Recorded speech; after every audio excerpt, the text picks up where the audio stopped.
science knowledge only adds to the excitement, the mystery, and the awe of a flower. Evidence is evidence. It's public, everybody can look at the evidence and assess it, and eventually, if there's enough evidence, come to the same conclusion. For newcomers and old-timers alike, the Chloe Sanctuary hopes to give you insight into the health and happiness of your companion parrots. We hope to help you build happy homes using reliable and proven tools. The best homes are built on a rock-solid foundation. And the best foundation for a happy home is the bedrock of science. When we stand on the shoulders of giants, the scientists who have worked long and diligently to understand our companions, we can reach new heights of understanding. And understanding is the key to success. What does avian veterinary medicine have to tell us about our feathered friends? How can we prevent illness, see the signs of disease before it's too late, and care for our birds through ill health? What light does behavioral science shed on their nature, needs, and hopes? How can the tools of behavior shaping make our homes happier for us and our companions? How can we deal with biting, screaming, or other misbehavior? What is it like to live among parrots, let them roam around about you and share a life with them? How much freedom do you give them? What happens if you form a bond of trust with them? Watch and see what understanding their true nature can do for you. Come with us on a journey as we do more than examine a parrot's world. We live in it. Make some popcorn and bring in a few wood blocks. Let everyone have something to chew and a comfortable place to perch. Cockatude is a presentation of the Chloe Sanctuary for Parrots and Cockatoos, a nonprofit charity dedicated to the empowerment of captive parrots and public awareness. Hi, and welcome to Cockatude 43. The parrots, they are a-changin'. Today we got a big crew with us. I'm Don with the Chloe Sanctuary for Parrots and Cockatoos. And right here I have Kaz. This is Kaz and Baba Lou. And Coco, who will probably be making noise the whole time. She doesn't like cameras. And by the way, somebody mentioned this on our last video. They saw me petting Peaches on her backside and down her back. She can't preen herself. She is mated to me. Because of the fused vertebrae she has in her neck, she can't preen herself. She had impacted feathers she nearly died from. It's become a habit. It's become a habit, and you won't find me apologizing for it. But I certainly don't recommend that you pet birds below the neck, because if you get them sexually stimulated and they get mated to you, then you're going to have mate territoriality to deal with, and that can be a real bugger, let me tell you. So here's Peaches. And then we have Chloe up here. And Snowball over there playing with a toy on that perch. And the big salamander bird. Sal or Mander, he likes gold names. And Sugarbird on that perch up there. That's her spot. She likes it. She will defend it again. We'll get into those kind of things, the issues that are going on with all the birds. But welcome. And this episode is not one of our training series. This is just going to be talking in general about working with birds. I'm kind of taking a break. And when I say taking a break, I mean putting more birds in the room, so I don't have to concentrate quite as hard on what I'm going to tell you. And the reason being that I'm going to be talking about all these guys. The two birds that aren't in the room are Roman. He would not come in, and he has issues with being in social situations with other birds. And if he doesn't want to come in, he clamps onto the cage, realizing what's going on. I'm not going to force him. And the other one is Gloria. She's an eclectus. She was flown in here from Philadelphia. And she has severe feather destructive behavior, and we're treating her.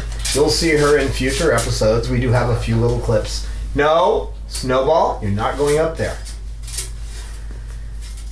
He has mate aggression, but in general, since he developed that problem, he is aggressive to females in general, so I have to keep an eye on him. Right, Snowball? Yeah, well, you're not going to get too close to Chloe because I'll take you down from there, okay? They're a former mated pair. She can't have babies. She had a self-involved hysterectomy, so she was pining to mate with Snowball, so we had that happen. Come here. You're not going to mess with Peaches either. You can sit on my lap, even though you have food all over your feet. You're not supposed to dance in your wet food, okay? That's not something you're supposed to do, so let's try not to, okay? As if he understands what I'm saying. He understands a lot, but, those are mostly verbal cues and that kind of thing. Right, Snowball? Right? So what inspired this particular episode is that I get a lot of people saying, oh, the birds are so calm and they get along so well, and it seems like they have so... Watch where you put yourself. You just landed on Peach. There you go, sweetheart. That was gently done. It may not look like it, but the way I grabbed a hold of her, I didn't put any pressure on her. I just got my hand around the underside and lifted her up. And so I have people saying, these birds all get along. Well, that's not really the case. They have to be worked with. They develop issues. The issues come and go. That's the nature of life in general. Things come and go. So then I also have... Come here, sweetheart. Why don't you sit up here so I can hold your head so you don't see the camera and you don't have to cry so much, okay?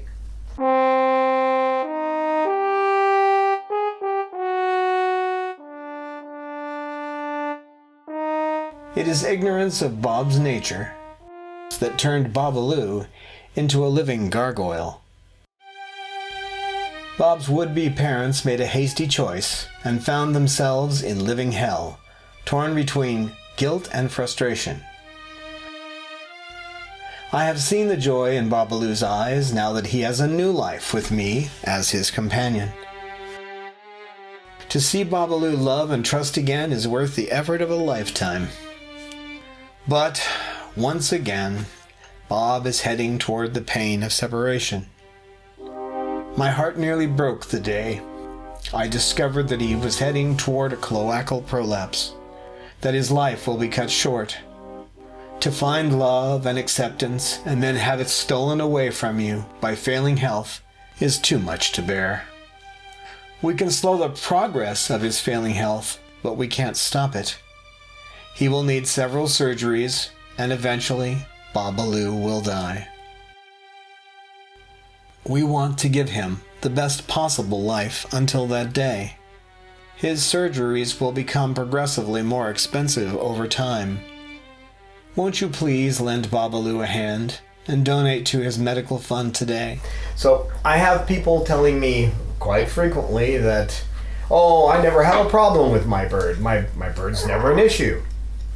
They always behave well. And I'm going to say this definitively. That will change. And I got a little story around that. Back in the 40s, there was some dignitary who was supposed to be coming in on a plane, and there were all these reporters. It wasn't like today where everybody had had cell phones, mobile phones, and they could say, oh yeah, so-and-so's going to be on the plane, or he's not coming this time. So anyway, they're waiting for this dignitary to get off this plane, and he's not on it. But this guy comes off the plane, and he's in orange robes, and so the reporters go over to him. They have nothing else to do, so they're looking for something to put into the paper. And one of the reporters says, well, who are you? And he said, and the gentleman in the robe says, I am the founder of 112 temples in the United States. And they said, so another reporter goes, well, how many times have you been to the United States? And he said, well, this is my first time. So how come nobody's here to meet you? Where are your followers? And he said, as I said, this is my first time, my first visit. I don't know anyone in the United States. So one of the reporters says, well, then how can you say that you founded temples if you've never been here and you don't know anyone here? And he responded with, the only thing that separates me from that truth is time. And he founded 114 temples during his lifetime. And that was Swami Prabhupada, the founder of the Hare Krishna movement. So, and the reason I bring up that story is that these guys are like us. We change over time. You're not the same person you were when you were an infant, right? I mean, you tend to say that was me. I was that. Hey.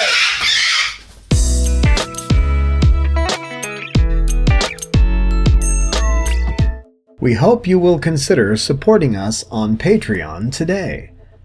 This is how it works. We produce up to 2 videos a month. As a patron, you pledge to give us a donation, whatever you feel is right and meets your budget. Patreon gives us your gift monthly. You can easily set a limit on how much you donate a month. You can change the amount of your pledge at any time.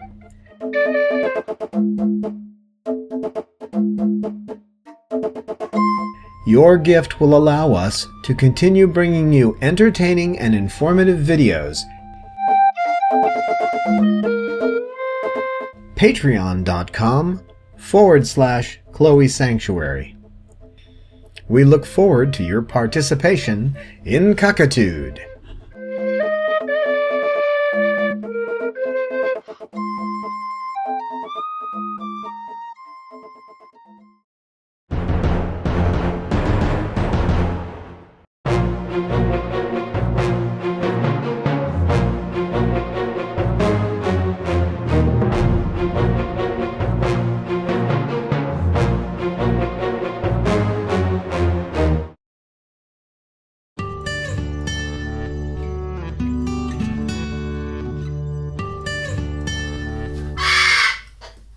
That wasn't too smart on your part. That wasn't too smart on your part.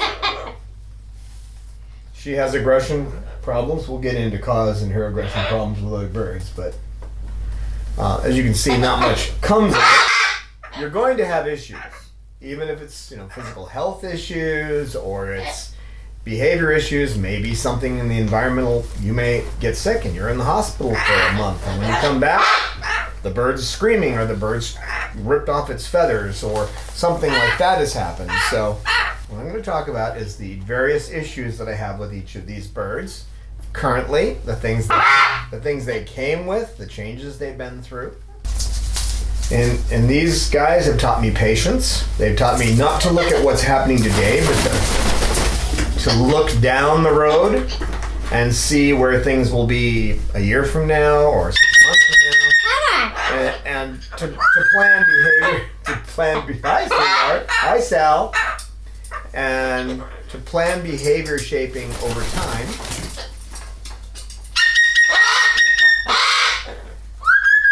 You really are the crash test helicopter pilot, kid. So they've taught me to plan things over time, and let's start with Cause. Okay, Cause was with Simone, and that was her sister. They were kept together in a little side room between a kitchen and a garage, and they had almost no socialization for 12 years, so they used to chew each other up. And they tear each other's feathers off, and so Cause was the most bold of the two initially. The one that would come forward to be petted, and Simone would kind of hide back. And over time, Cause has become less likely to be social. So here was a bird that was outgoing who became an introvert over time. Didn't you, girl? Hey, you. We're going to talk about you later, so you can eat my arm at some other time, okay? Okay? So she had issues with her feathers. She's had to have her feathers pulled several times by a vet, and if it's one or two, I will do it, but if it's a bunch of them, then it's best to have the vet do it. Right now, the issues I'm working with her on is getting her to be in a room with other birds that she doesn't prefer. She does not prefer to be around Lorelei, or Chloe, or Snowball, or Bob. Bob is he's okay with her as long as she doesn't come at him again. And one time she actually flew at him, and he was running away, so he fell over, and he ended up on his back, and she put her foot on his throat. And for the longest time, you couldn't really get these two in the same room without something going on. Nobody ever got hurt in the process, though. Always got myself in there before anything could happen. Keeping a good eye on those two, it made it safe. So, and in time, Bob and her, they're okay now. There's not an issue that you can see between them most of the time. Now, in general, you have two great tools, okay? You have knowledge of the species. For example, when Gloria came in, I had never been around Eclectus much. I knew a little bit about them. I mean, I'd seen Parrots in the Land of Oz, and I'd read a little bit about them, but I did a bit more study, and I determined what my approach would be with her. And the first thing I wanted to do with her was to start feeding her with a syringe to give her the feeling that I was one of her many mates, because female Eclectus and male Eclectus too, they have more than one mate, and actually quite a few. They're the only parrots we know that act that way. Everybody else pretty much has a lifetime mating situation, but not Eclectus. So knowing the species makes a big difference. If you know what they normally do, like squawk in the morning and they squawk at night, those are normal species behaviors. What are you doing? What are you doing?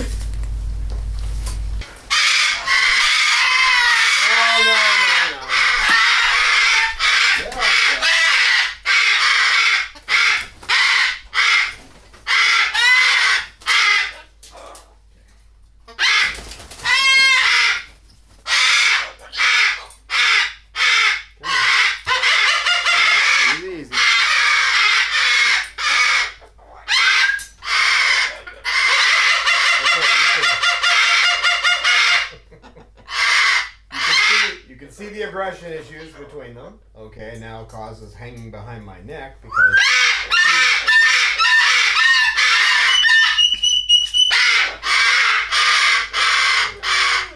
easy.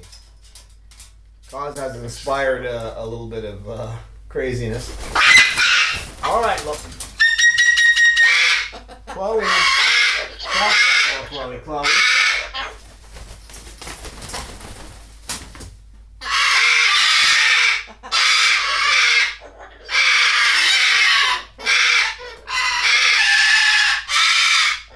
Chloe, nice.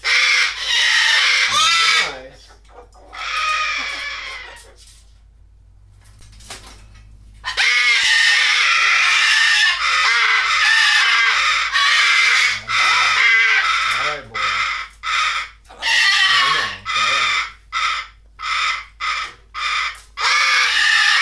All right. So. Behavior shaping is another tool that you have, and what that is you learn the tools that I've been teaching in our training series. You learn those tools, and you work with the birds with them, knowing the species and what their natural behaviors, and knowing how to shape behavior are two critical things. But also, attitude and perspective are big issues. There's a good story about perspective. There was I'll see if Cecil will let me read this story. I have the story printed. But he has an issue with paper. If I pick up paper while we're doing this, he has an issue, but we'll try it. The story is called This Too Shall Pass. According to an ancient Sufi story, there once lived a king in a Middle Eastern land. The king was continuously torn between happiness and despondency. The smallest things could make him really upset or give him an intense emotional reaction. So his happiness easily turned into disappointment and despair.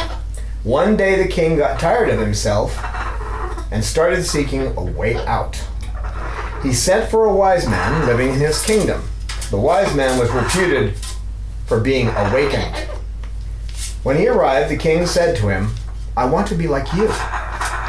Can you bring me something that will give me balance, peace, and serenity? I will pay whatever price you like." The wise man replied, I may be able to help you, but the price is so great that not even your kingdom would be enough payment for it. Therefore I will give it to you as a gift, if you will honor it. The king gave his assurances, and the wise man left. A few weeks later he returned and handed the king an ornate box, carved in jade. The king opened the box and found a simple gold ring inside. The inscription on the ring read, This too shall pass. What is the meaning of this? The king said. The wise man replied, Wear this ring always.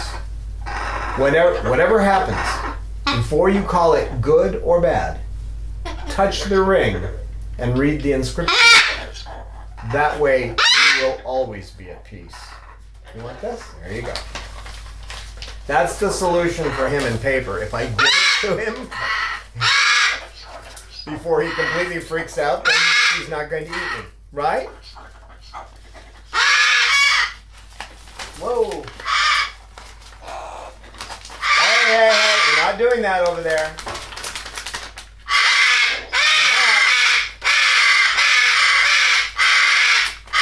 There you go. There you go. Calm down. So if you have a bird that's perfectly calm and gets along with everybody and has an excellent behavior, remember those words, this too shall pass. If you have one that screams all the time and is threatening and is trying to bite everybody, this too shall pass. And if you can keep that perspective and you can learn about the species and learn how to use the basic tools of behavior shaping, it'll make a big difference.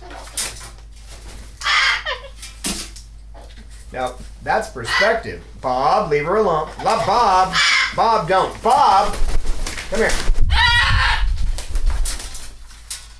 Bob, come on. Come on.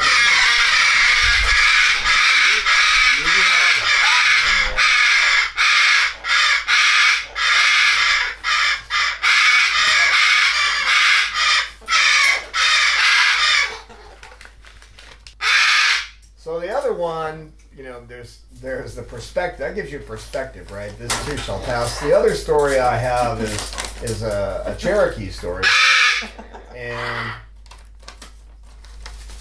it's the story of the two wolves. An old Cherokee is teaching his grandson about life. A fight is going on inside me, he said to the boy. It's a terrible fight, and it's between two wolves. One is evil. He is anger, envy, sorrow, regret, greed, arrogance, self-pity, guilt, resentment, inferiority, lies, false pride, superiority, and ego. He continued, the other is good. He is joy, peace, love, hope, serenity, humility, kindness, benevolence, empathy, generosity, truth, compassion, and faith. The same fight is going on inside you. And every other person, too.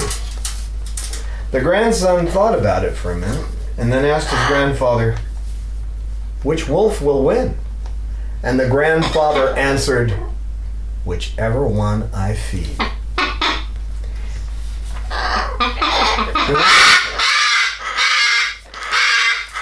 So if you're dealing with a bird that's having issues and you let the bad wolf win inside of you, then you won't be able to deal with those issues. Speaking of bad wolf, you need to deal with yours. That's Chloe. You're not going to mess with the Chloe, okay? Calm down. Bob, calm down. Down here and play. I'm just redirecting him into his area. Chloe, she's been through a lot of changes. When she came to me, she had torn off all the feathers on her chest. She didn't have any feathers on her legs. She had some broken feathers on her primaries and secondaries. And I was able to get the records from the vet and showed how they'd given her several different drugs trying to deal with the situation. These were all hormonal type drugs. They even gave her a salpingo-hysterectomy. She came to me, and I tried to deal with it environmentally, and changing her environment, giving her more preening toys and that kind of thing. And finally, Dr. Jenkins told me about haloperidol. I put her on that, and she got her feathers back. Then she had issues where she wanted to mate with Snowball, so she got together with him. And for 5 years, they had a great little relationship, probably 4.5, because I think about 6 months of that time, I missed what was going on. He was pushing her away from the food. He was kicking her out of her nest box. I kind of figured this out later. He had developed mate aggression. So Snowball, who I have always said is one of the nicest birds that any female could want to have as a mate, he just turned and changed. And it happens only in captivity. We have no evidence that it ever happens outside of captivity. But so he became aggressive to other birds. And so I separated them. And because the day I caught him attacking her, she was in a corner. She was pushed back in the corner like this, and he was ripping her head feathers off. So, the crown feathers. So when I got her out of that situation and separated them, I didn't get a word squawk from her about that. She was okay with me separating them then. She'd even gone into, she was having some problems with her liver. So obviously she wasn't getting enough food. She was losing weight, which is actually what was happening before she was able to mate with him. Because she wanted to mate with him so bad, she was losing weight. She was sitting on the bottom of the cage. No, no male and female stuff. This is not a bordello, okay? I'm watching you two. No ball, Lorelei. So she's gone through a lot of changes, and now what I'm working on with her is being able to have her get along with these other birds. This is a good situation in that we have almost every bird in here. There's only 2 that aren't. So we have almost every bird in here. All the birds and their issues are all coming out. They know I'm partially focused on doing the video, so they can do things in the background and cause issues, and they can all come out. And we can see what level they're at right now. There's not going to be any serious injuries. How do I know that? Because I know these birds, okay? You have to learn about the birds and their personalities and know what they're going to do. So if I saw a situation developing which I could see was going to be a problem, I would just leap into it, with my arms and separate them. Take whatever lashing I get. They will protect you by biting you. Okay, that's one way of letting you know I've got this in hand. They bite and they say, like, get out of here. I'm taking care of this. They're not going, get out of my way in a mean way. They're actually letting you know that they've got the situation in hand. That's the way I look at it.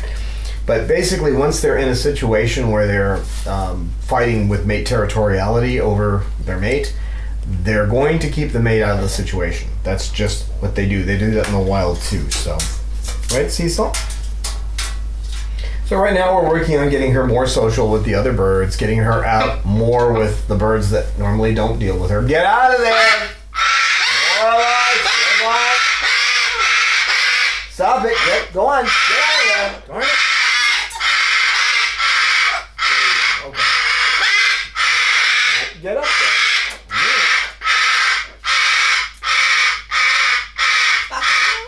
Hi, Papa. Hey, bird. Saying no has about a 20-second period of time where it actually works. Sometimes a little longer, so I can get them separated this way, like banging the perches together a little bit to get Lorelei the idea that I don't want her to do this. I love you, Lorelei. You're a good girl. I just don't want you doing that, okay?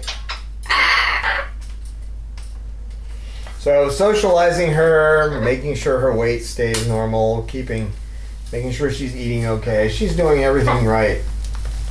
She's starting to socialize again with other birds. That's a good thing. She's leaning towards wanting to mate with Cecil, so I have to keep them apart. In a room like this, I can do that. I just have to keep my eyes on them. Why don't we talk about you, since you just don't like these cameras, right? Now here's somebody who came here, Snowball. You're not gonna bite my finger. Who came to me with, pin feathers on his head. Nobody had preened his head, so he looked like something from a horror movie. And his eyes were like a doll's eyes. Weren't they? Weren't they, Cecil? Come here, Cecil. Come on. Come on. Oh, Cecil, no. Come here.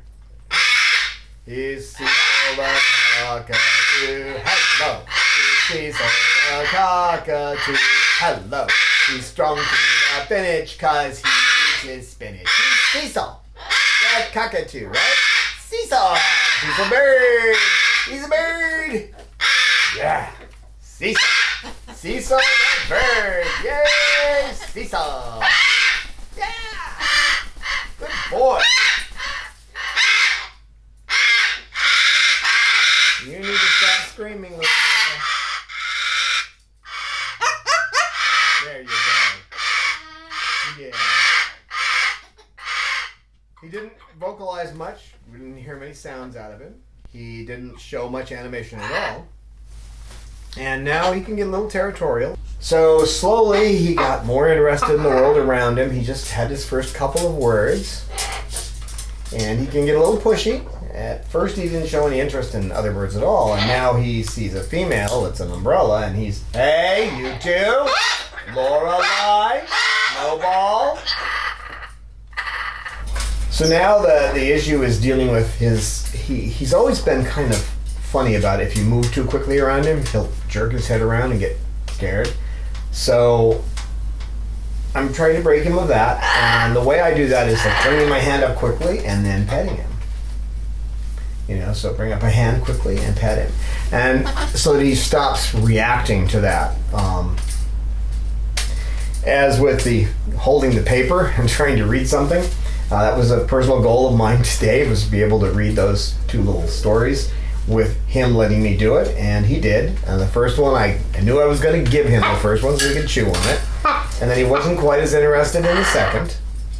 So as long as I keep whatever I'm reading short, he's okay with it. Right, big guy? He has a little tendency towards feather destructive behavior. He does pick a little bit sometimes. The outermost of his primary feathers, they're fine today.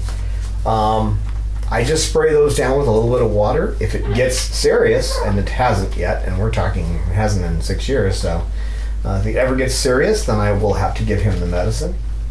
So the issues I'm dealing with him is not getting so snuggly with the females, not jumping, playing better and not stealing Bob's spot. He likes to steal Bob's territory. But that all changes. There's periods of time when he doesn't do that. So I'm dealing with the changing behavior all the time. Get out of there! Snowball, out of there.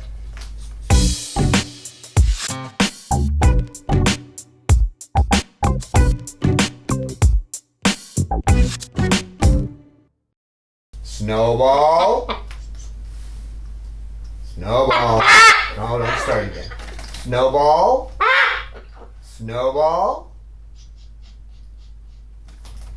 Okay. Well, Snowball, when I first dealt with him, he would get onto it, he'd come out of his cage, and he would hang onto the cage, and it would be like, you couldn't pry his toes off the cage. He would just latch on and wouldn't let go.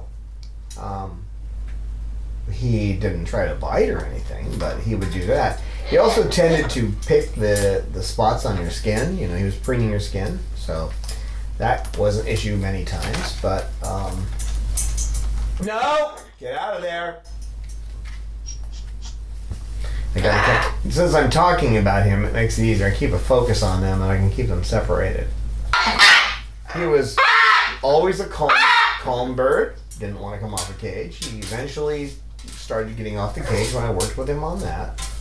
Became playful. He used to play with lids, and then it got into the frisbees, and then he got so maniacal, constantly trying to play frisbee, that who knows, that might have been something that spurred on his aggression. So now what I'm working with him on is getting him socialized with other birds, keeping him away from the females, or at least being able to break them up quickly. Making sure he doesn't get aggressive with females. You still have to work a little with him on picking on skin. If he sees a freckle on your skin, there's a chance he might start to nibble it. He doesn't just chomp on it like he used to, just get a hold of it and pull it out. He doesn't do that anymore, but he'll start getting his beak on there and just trying to test the area to see if he can do it. But personality is always changing, so I had a bird that would just sit on a cage and didn't want to come off of it. Now there's a bird that wants to be involved in the situation, and he's going after females in two ways. He goes after them to sexually, to try to mate with them, which of course we don't allow, and he'll also just all of a sudden go and fly at them and attack them. A few days ago, I had Sugar behind my head, and he flew up, knocked my glasses off, and went after Sugar. And I'm really blind without my glasses, but I got a hold of him and got him separated from there, and got him out of the room because he was beyond the beyond at that point. So I got him out so he could have a little time by himself. And Sugar went under the drapes and hid, and I had to call her name. Couldn't see her, and she was crying behind the curtain. Came out, she was okay after a little while. About 5 minutes, she calmed down. He didn't hurt her. You think about the worst thing he would do is start pulling feathers out. And that's what he did to Chloe. He actually didn't damage. I checked her all over. She never had any marks on her body because I'm doing physical exams frequently. So now Sal, when he came here, he was a little cruise missile. The lady he was with was showing affection to men and boyfriends, that kind of thing, and he wasn't going for it. When she got him, he was just under sexual maturity age, and when he became sexually mature, not full adult, because that takes a little time, but to become sexually mature, an adolescent, although their adolescence only lasts about a year and a half, they live longer than us, and their adolescence is a short period, but he would rush at her to try to eat her face. And the only remnant I have of that behavior now is you do not want to walk up and turn your behind towards him. If you bend over around him and he sees that, he's going to target your rear and you're going to get bit. Don't know why that is. It's a remnant of his earlier behaviors. I actually haven't worked with it.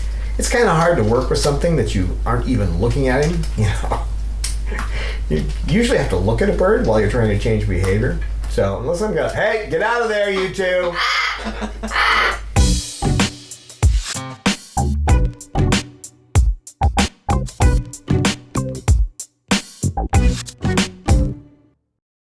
If Lorelei, you know better. Snowball. So he has a twisted pelvis, and that's probably why he has a little trouble pooping in the right places. He's getting better. I'm working with him on it, and I praise him when he is able to hold it for a minute or two. Come here, leave her alone. When he's going after Chloe, so I praise him, and I praise him, and pet him. He's also unusual. He doesn't like to be petted on the head. He doesn't like to be preened on the head. So you need to pet him around the neck if you're going to pet him at all. I get to preen his head maybe twice a week, and he'll let me do it, but he's not fond of it. That's highly unusual, but these guys are a study of one. Everyone, hey, get out of there. They're like us in that they can be different. They can have some traits that are not like anything else. A cockatoo normally will want to be over with you all the time. He comes over and plays with me. He's at that period in his life where he's looking for a mate, so I have to be careful he doesn't try to mate with my hand. Although Bob's worse about that than he is. He has an eating disorder. When I first got him, he wanted to eat chips and eat junk. That's all he wanted, was just junk. So obviously that's what he'd been fed. And now he eats the mash. Not every day. Hey, get out of there!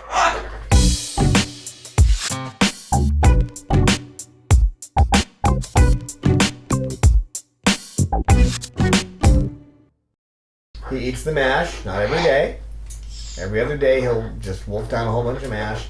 He eats his pellets. He gets Rowdy Bush pellets. He likes the bigger ones, but he eats the little ones too. At least he makes powder out of them.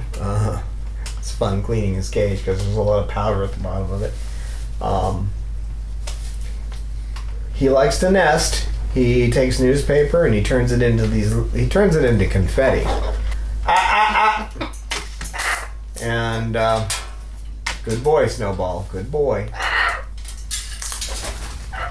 Good girl, Lorelei. Good girl. Good girl. Yes, good girl. Baby girl. You guys keep separate. Hey, Snowball. No. I don't want you up there. Hello, but I don't want you to. Hello, baby. Hello, baby.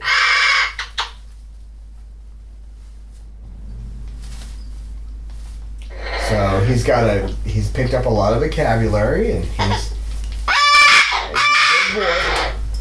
There goes Cecil. He's gotta watch him, make sure he doesn't go for Lorelei.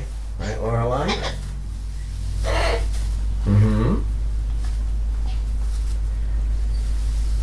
His other issues are that he can get a little bit pushy if he wants to do something, and he may threaten you with the beak. You definitely with him, you don't want to succumb to his threats, because if he shows the beak and you back off, then you're going to get aggression out of him. So I don't do that, do I? No, I don't do that with my Snowball. Snowball.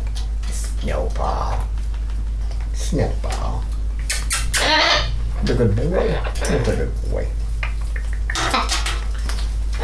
Oh, with Salamander too, he'll tend to cry, and I've had to reinforce his nice vocalization, the sounds he makes that I like, and I reinforce any of those. If he starts crying, I ignore it. And he picked up the cry from Sugar. Okay, so learned behavior. He never used to cry, but he'll cry if I leave the room.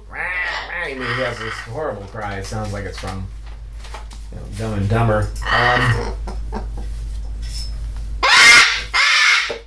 He also developed this me first attitude. He wants out of the cage before everybody. Come here, Coco.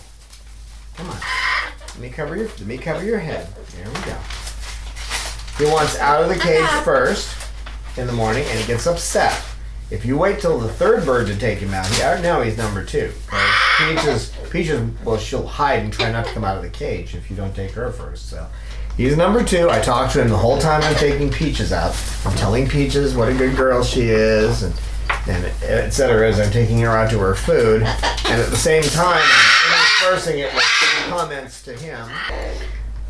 So with Sal, we just try to keep him calm, busy with his different activities. He likes to play himself, which is unusual for a cockatoo, and try to draw him into social situations because he doesn't particularly like to be in a social situation with other birds. Sugar is a former mutilator. She has to be kept on haloperidol twice a day. Taking her off it, she'd probably be dead in a week. I don't think she can deal with breaking her feathers again. She doesn't have as many blood feathers, but the last time she went down on a lower dose, she once I got her down about 5 points, she ripped out 75 feathers and broke a whole bunch of them. It was a nightmare. So I actually helped Dr. Young in the process of removing all of those, and it taught me a big lesson. She is more social now than she has been. She will play with other birds. She'll sit over here, and she's fine with sitting behind my head and moving around on the back of the couch. She doesn't particularly care to sit and be held, though. So I'm working on that, so she gets a little more comfortable with being held. She just tends to be quiet when the cameras are out. She has an eating disorder. She was given all kinds of junk food all the time, so it took a long time to get her to eat, and she needs a variety of food. I make her a special bowl like I do for Gloria and for Peaches. Most of these guys, they get a little treat special dry treats and special wet food as well. Bob's on a limited diet. He gets the mash and the pellets and a few little treats in there, like one piece of papaya, a couple of sunflower seeds, and that's all he's allowed because he's heading for a prolapse. She's heading for a prolapse as well. And her personality is much stronger than it used to be. She will take off out of your hands if she wants to be somewhere, if she doesn't think you're moving fast enough. So you have to walk with her facing away from the place you're going to. Kind of like when you're on a horse and you go back, the horse can sometimes throw you because it wants to go back to the stables and eat. So the second you turn the horse around, it's like, boom! Well, that's the way she is. She's not as bad about it as she used to because I catch her early on and spin her around and talk to her and say cute things, and she talks back. But she's been through a lot. In 3 years, she was wearing 13 collars, different collars all the time. I made her special magnetic toys that went around her neck so she could preen. And she was torn up. She didn't have much in the way of feathers. She's just a beautiful girl now, aren't you? Aren't you, Sugar? Just a big, beautiful girl. But it'll change. You need to leave her alone. Don't be aggressive to females. That's Peach. Peach, do you need some more toys to chew on? I'm sorry. You need some things to chew on here. There you go.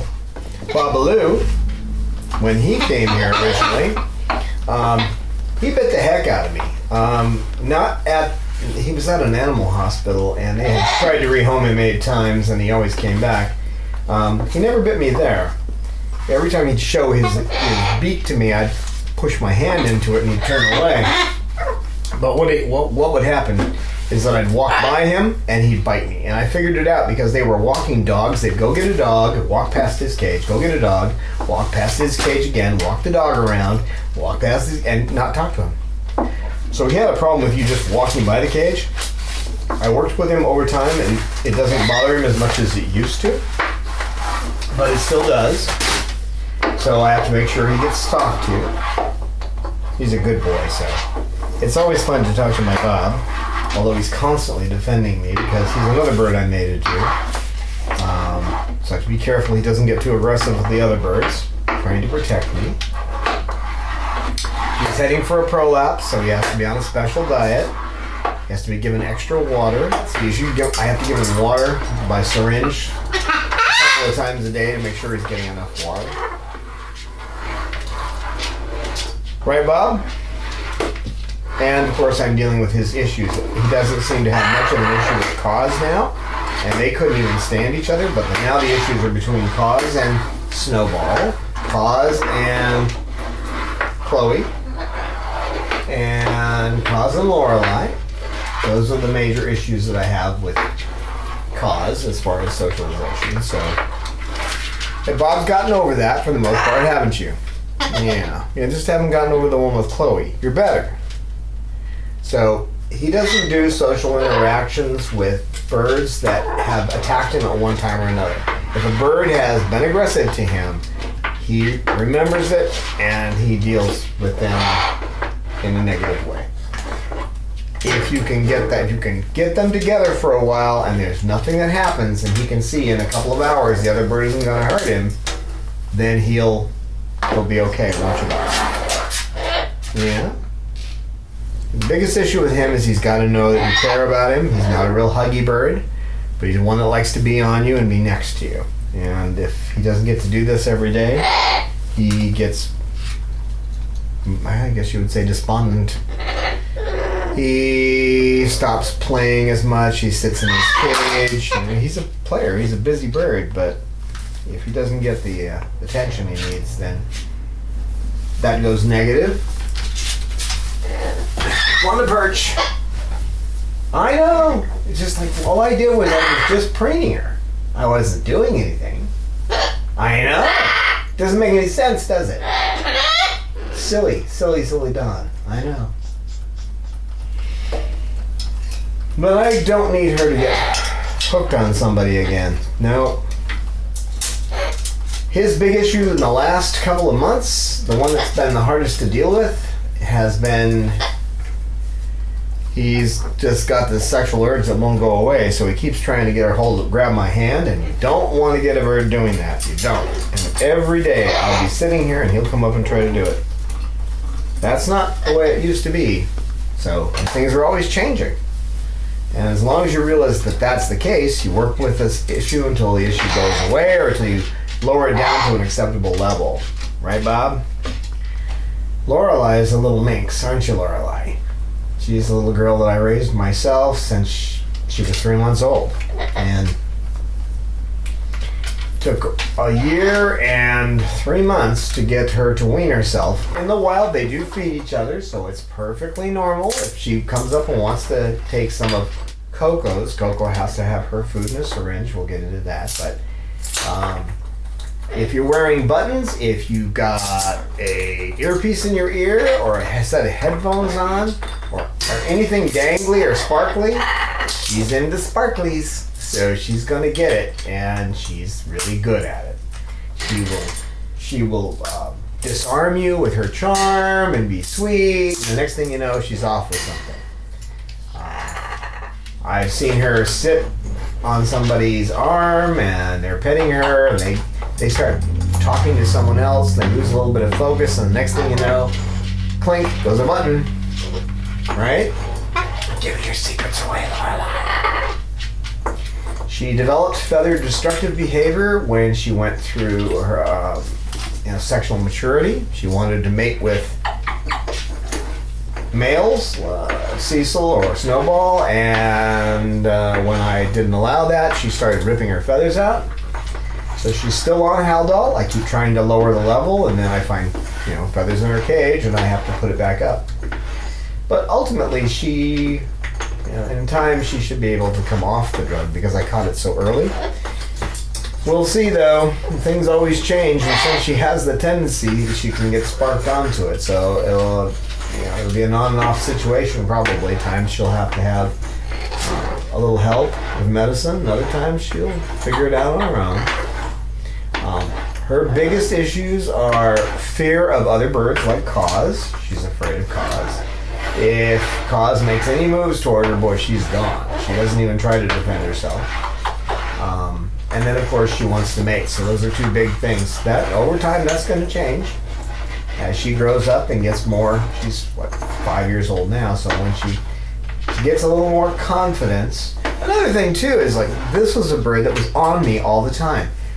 Lorelei just loved to sit on my shoulder. And then one time she was at the window. And I went to put her in her cage because I had to go to work. I had to go to a computer job.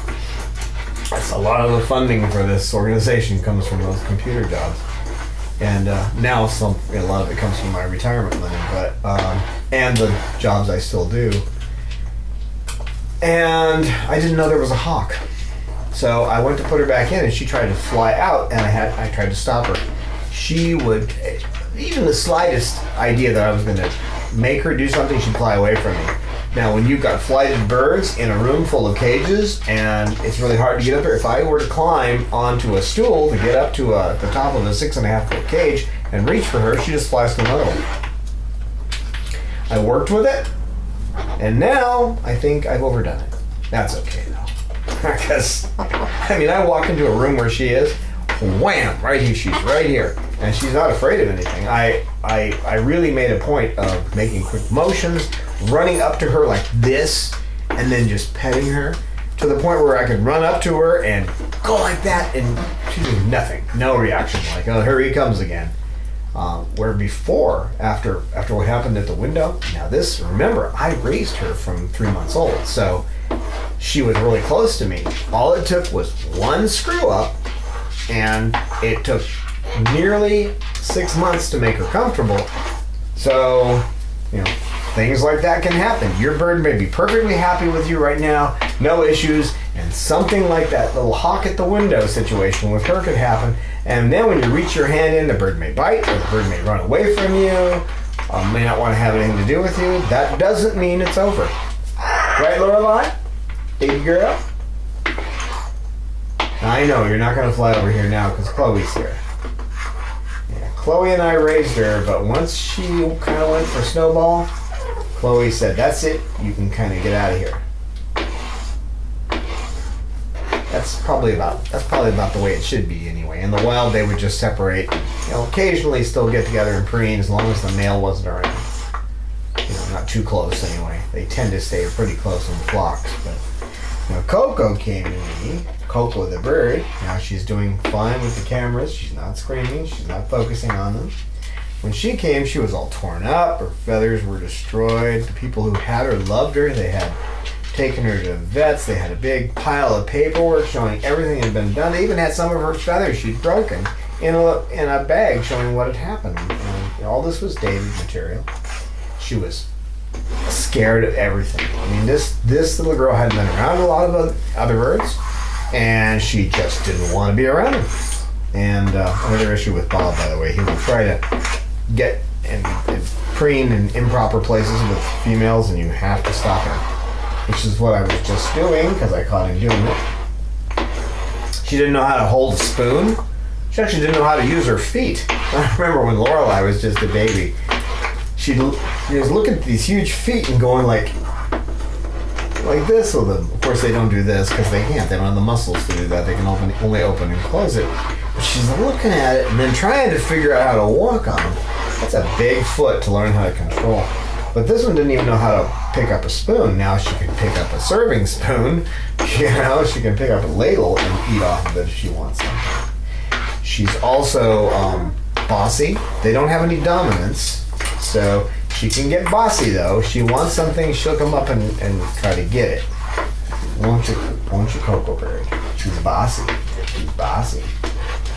And when she doesn't like something, she's vocal about it. Like the cameras, good example. Her biggest issue, honestly, is getting her to eat the right food.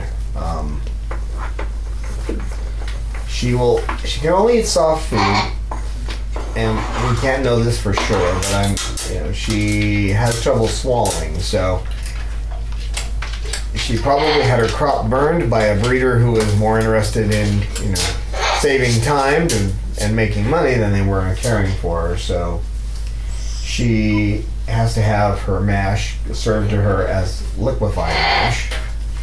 And the soft things she can eat are like pine nuts, they're really soft, and papaya. Hey there, Snowball, we don't want you doing that, okay? So let's not do it, okay? Let's not. Say we did, alright? Oh, I'm sorry. What are you doing? Come on over. I didn't mean to take my leg away from you. I did it. I just moved my leg around. I do. You can eat my leg if you want to, but you weren't going to. You were trying to come over. I know. I know you. You're a good boy. Yes, you are a good boy. Hello. When Roman, who's not in the room because he wouldn't come in, but when Roman came here, I kept him in the same cage. They loaned me the cage. I eventually got him a big cage. One of the 507 King's cages, it's 3 foot by 6 foot by, 3 foot by 4 foot by 6.5 foot tall. And I had to take his other cage apart to get him out. Now, I could have worked with him and pushed him, but I just wanted him to slowly make these choices on his own. And it's been good because it's helped him make the right choices, and there was no reason to push him. And now he gladly comes out if it's something he wants. One customer that likes me to bring birds, now when he sees me dressed up to go out, because I have one uniform, it's one type of shirt and one type of pants. When he sees that, he starts crying because he wants to go. So his biggest problem was not wanting to be social with other birds, not wanting to be... He's social with people, but he didn't want to go outside. He didn't want to go anywhere in the van or the truck that I had. He just didn't want to do that. But now he's good with it. In fact, he wants to do that. As far as socializing with birds, though, he doesn't like coming back here. He'll hide behind my head and say, "I love you," and yank on my ears. Doesn't hurt me, but he yanks on my ears to get petted. And he says, "I love you." But so when I'm working with him, here's a bird that was once social. They moved him to a different cage situation, and he freaked out, and he lost that social nature.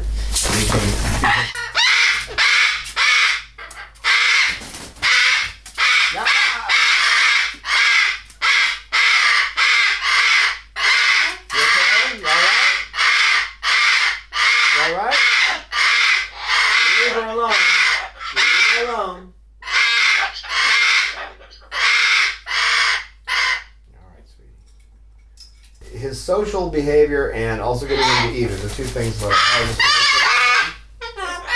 to get. And occasionally he'll be a little hard to get out of his cage. So you gotta work with him to make him feel comfortable. And then sometimes you work with him and he gets way too comfortable and he wants out all the time. He also tends to bite toes, but I've got him now where I can put my hand out and he will stop so I can pick him up. I've got him now where I can put my hand out and he will stop and I can pick him up. No, Bob, leave her alone. Leave her alone. And Peaches, yeah, she's a wonderful, sweet little thing. You know, she's a good girl. But lately she's started to kind of back away from the other birds. She gets nervous around them, don't you? That's not normal. That's a change. Before she was a little bit more confident in herself. You gotta watch the way she eats, because if she doesn't get a wide variety of food and she isn't catered to, she won't eat enough and she'll start losing weight. She does occasionally need medicine because she'll chew her chest. So she takes a tiny little dose of medicine for a few weeks until she stops doing that, and then you can take her off of it. She needs to get outside. If she doesn't get outside and get a walk at least 2 or 3 times a week, then she gets despondent. She loves to talk to people on the phone. If she doesn't get the opportunity to do that, she has issues. And you gotta watch the little behaviors where she used to be close up here, now she's kind of moving away. If you look at our videos, you'll see how that's progressed over time, so she gets farther and farther away. She likes to play up close, but she's been moving farther and farther away because of the other birds in the room and perhaps other issues. So I'm working on that to kind of get her back into the fold. Huh, baby? There you go. She does get a lot of attention. If you see me not giving her much during a video, that's not the way it is. She does get a lot of attention. If I'm working on the computer, she has a box next to the computer. She gets in the box and she chews on it and she climbs up and she gets petted and she gets all the kind of affection you can imagine. Don't you, baby? I don't overdo it, but she gets about 20 minutes of petting a day in 5-minute increments. Don't you, girl? She did go through a period in the last month and a half or so where she was, if you petted her, she started vibrating, you know, getting a mating reaction to being petted, but that's all over. So, well, we'll say over, but it's not hyper like it was. So keep in mind that you have behavior, but that behavior is always changing. So don't plan on things being just this way forever. And if you can remember that even this shall pass, and not to feed the wrong wolf so you get upset with what's happening. Feed the one that's joyous and happy and is looking for the good in things, and you'll find the good in them. Right, guys? So who wants to say goodbye? Coco, you want to say goodbye? You've been vocal today. You want to say goodbye? You want to say goodbye? Come on. Come on, Coco. Let's say goodbye. Say goodbye to the folks. Oh, it's all right, sweetie. Come on. Oh, sweetie. That's okay. Come on, you can say goodbye. Come on. Come on, Coco. It's Coco the bird. Say bye.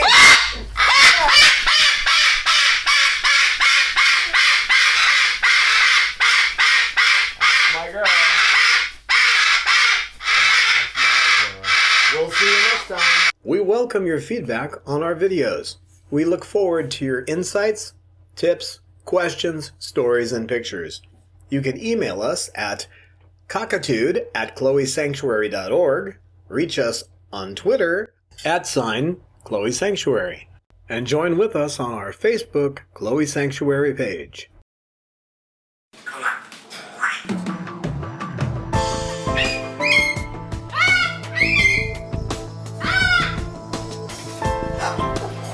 much as science knowledge only adds to the excitement, the mystery, and the awe of a flower.